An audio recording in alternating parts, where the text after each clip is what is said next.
La rutina en nuestro puesto de observación avanzado era monótona, casi asfixiante. Días y noches se fusionaban mientras vigilábamos el mismo tramo de tierra de nadie, un paisaje lunar de cráteres de obuses, alambre de púas retorcido y los esqueletos de árboles desolados. El aire, espeso con el polvo de las explosiones y el olor a humedad y metal, apenas cambiaba. Conocíamos cada montículo, cada zanja, cada pedazo de escombro. Era un horizonte familiar, grabado en nuestra retina. Una mañana, el día amaneció inusualmente claro y sin viento. El cielo era un lienzo azul pálido, casi una burla a la miseria de la tierra. Otto, uno de los observadores más experimentados, estaba en el telescopio, haciendo su informe rutinario. De repente, se quedó inmóvil. Sargento, su voz sonaba extrañamente tensa. Creo que necesito un café fuerte. Me acerqué a él, con el ceño fruncido. ¿Qué pasa, Otto? ¿Ves algo inusual en las líneas enemigas? Otto no despegó el ojo del telescopio. No en las líneas. Es el cielo, sargento. Con un gesto lento, me cedió el ocular. Miré, lo que vi me heló la sangre. Suspendida en el cielo, azul, sobre la desolación de la tierra de nadie, había una imagen extraña, una mirada distorsionada y borrosa, pero inconfundible. No era una nube, era una réplica invertida de la propia tierra de nadie. Las formas de los cráteres, los montículos de tierra, incluso las siluetas de los postes de alambre de púas, se reflejaban allí, de cabeza. Era como si el cielo fuera un espejo, y la tierra se estuviera reflejando en él de una forma aberrante. El horizonte familiar se había vuelto de repente, e inexplicablemente, al revés. La imagen al revés en el cielo se convirtió en una realidad recurrente. Aparecía en días claros y soleados, sin viento, y siempre sobre la misma porción de la tierra de nadie. Era una mirajem, sí, pero una diferente a cualquiera que hubiéramos visto. Las miradas de calor, comunes en el desierto, distorsionaban la realidad, la hacían temblar. Esto era una réplica nítida, aunque invertida, un cielo espejado que nos mostraba una versión fantasma del infierno de abajo. Los hombres, al principio escépticos, pronto tuvieron que enfrentarse a la evidencia. Varios de nosotros lo vimos, lo describimos de la misma manera. El sargento Becker, siempre intentando encontrar una explicación racional, teorizó sobre el reflejo del sol en grandes charcos de agua en la tierra de nadie, pero la imagen estaba en el cielo, no en el suelo, y su nitidez, a pesar de la inversión, era perturbadora. Es como si el mundo estuviera cabeza abajo, murmuró un soldado, con los ojos muy abiertos, después de un largo período observando la mirajem. La visión era desorientadora, causaba una ligera náusea y un sentimiento de irrealidad. La tierra de nadie, ya un lugar donde las reglas de la vida y la muerte se doblaban, parecía ahora desafiar las leyes de la física. La imagen al revés era un fenómeno persistente, un espejismo incomprensible que se alzaba sobre el campo de batalla, un recordatorio constante de que la guerra podía distorsionar no solo la tierra, sino también la misma percepción de la realidad.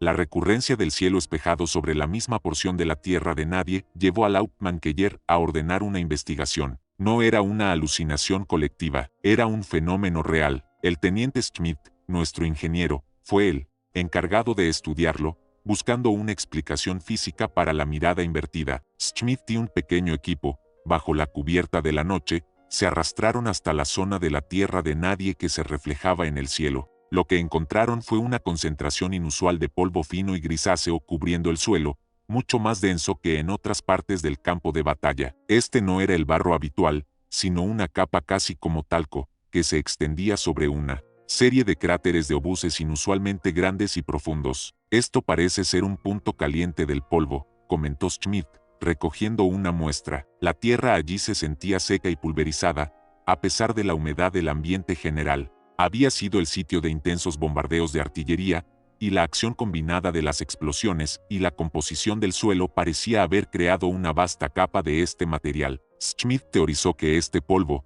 una vez suspendido en el aire, creaba una capa atmosférica con propiedades refractivas inusuales. Las partículas finísimas, quizás cargadas electrostáticamente, podrían estar funcionando como microespejos o lentes, doblan la luz de manera que el suelo se reflejaba en el cielo. El punto caliente del polvo no era solo una cicatriz de la guerra, sino un catalizador para un fenómeno atmosférico único. El cielo espejado era un complejo juego de luz, polvo y la atmósfera de un campo de batalla devastado.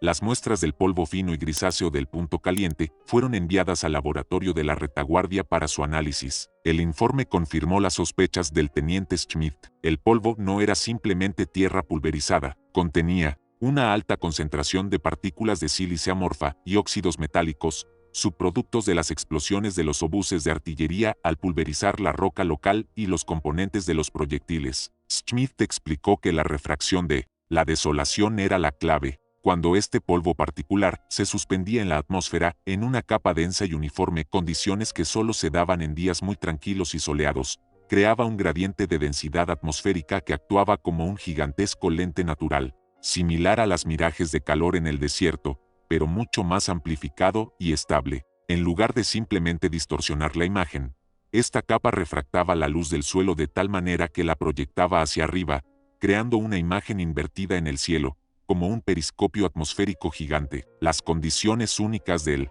campo de batalla, la pulverización constante por bombardeos, la ausencia de vegetación para retener el polvo y la mezcla específica de minerales en el suelo habían creado un entorno perfecto para este fenómeno. La mirada invertida no era una alucinación, ni un truco enemigo, sino una manifestación extraña y sorprendente de la física atmosférica en un paisaje alterado por la guerra. Con la explicación de la refracción de la desolación y el punto caliente del polvo, la tierra de nadie se reveló como un observatorio involuntario. La atmósfera, alterada por la guerra, estaba creando fenómenos ópticos que antes eran imposibles. El teniente Schmidt, ahora fascinado, comenzó a estudiar la Mirahem no solo como un fenómeno, sino como una posible herramienta. Podía usar las horas de aparición y la nitidez del reflejo para correlacionar con la actividad de bombardeos o incluso la humedad en el suelo. Era una forma de leer el campo de batalla a través de sus propias anomalías. Algunos soldados, a pesar de la explicación,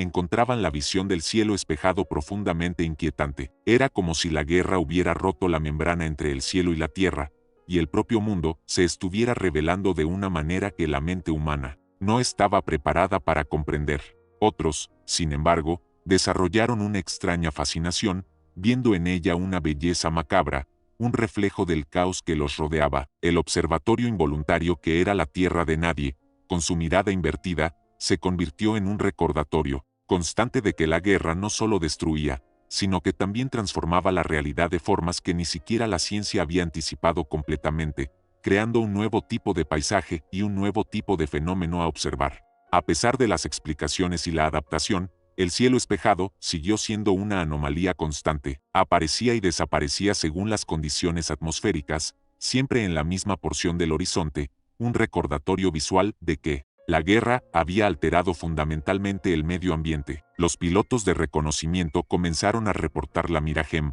usándola a veces como un punto de referencia visual en días claros, aunque desorientadora. Los topógrafos intentaron mapear las zonas donde el fenómeno era más pronunciado, buscando patrones en la distribución del polvo y la composición del suelo. La guerra, con su escala de destrucción sin precedentes, estaba revelando leyes de la física que antes solo eran teóricas o raras en la naturaleza. La anomalía constante no era una amenaza directa, pero sí una fuente de perturbación psicológica. Ver el campo de batalla que tenías delante reflejado invertido en el cielo, como si el universo mismo estuviera patas arriba, era una experiencia desorientadora que añadía una capa de surrealismo a la ya brutal realidad de la trinchera. El cielo espejado era un fenómeno fascinante y perturbador, un testimonio de que la brutalidad del conflicto podía manifestarse no solo en la muerte y la destrucción, sino también en la misma deformación de la luz y la atmósfera. Con el tiempo, el cielo espejado pasó de ser un misterio aterrador a una característica peculiar del sector. Los hombres lo llamaban el hueso del cielo o la tierra de la cabeza hueca, apodos que reflejaban tanto su extrañeza como su naturaleza casi esquelética. Los científicos y meteorólogos en la retaguardia comenzaron a estudiar el fenómeno con mayor profundidad. El incidente del cielo espejado en el frente se convirtió en un caso de estudio único sobre la refracción atmosférica extrema bajo condiciones de alta polución y pulverización del suelo. No había precedentes documentados de una Mirahem de tal escala y claridad que reflejara el suelo de esta manera. La guerra, sin saberlo, había creado un gigantesco experimento geofísico, y el cielo espejado era el resultado. Era un presagio visual de cómo la actividad humana, a gran escala, podía alterar el planeta de formas inesperadas. El hueso del cielo era un recordatorio constante de que el campo de batalla no era solo un lugar de combate, sino también un laboratorio gigantesco e incontrolado, donde la ciencia y la destrucción se encontraban para crear fenómenos completamente nuevos, dejando una marca indeleble en el paisaje y en la mente de quienes lo observaban.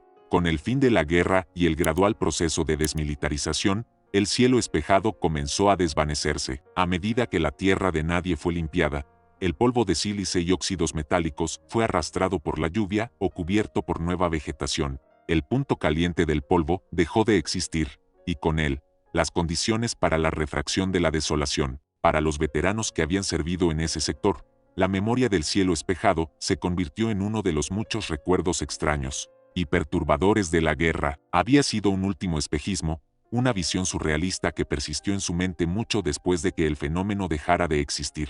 Era una historia que contaban con incredulidad, una prueba de que el frente era un lugar donde la realidad se torcía de maneras inexplicables. El legado del cielo espejado no fue de terror, sino de asombro ante la capacidad del mundo para revelar fenómenos ocultos bajo condiciones extremas. Fue un recordatorio de que la guerra, en su vasta y horrible escala, podía no solo destruir, sino también reconfigurar los elementos más básicos del planeta, incluso la luz y la atmósfera, para crear visiones que desafiaban la comprensión humana. El enigma de la mirada invertida se cerraba, pero su imagen, la de la Tierra reflejada en el cielo, permanecería como un eco inquietante en la historia personal de quienes la presenciaron.